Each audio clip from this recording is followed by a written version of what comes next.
Donc chaque fois, les jeudis d'Argile s'organisent toujours de la même façon.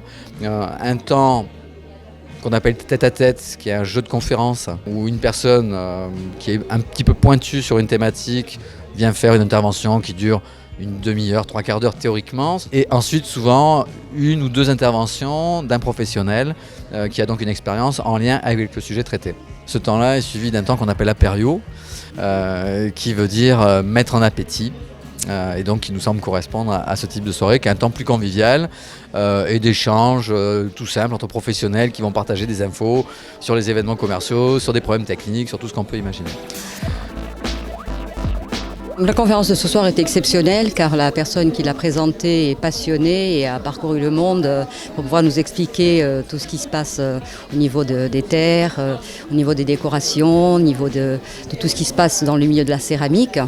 Ces rendez-vous sont très importants d'ailleurs pour les céramistes, les professionnels. On apprend énormément de choses. Il y a des gens de qualité qui sont invités à chaque fois. On peut effectivement débattre de toutes sortes de sujets autour justement de l'argile et rencontrer aussi d'autres professionnels, prendre énormément d'idées. C'est un moment de convivialité, oui, et de grand partage.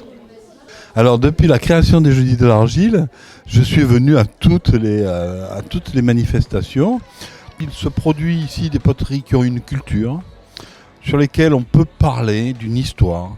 Et cette histoire, elle se vend très bien en Australie. Cette histoire, elle se vend très bien à Tokyo. Elle se vend très bien aux États-Unis.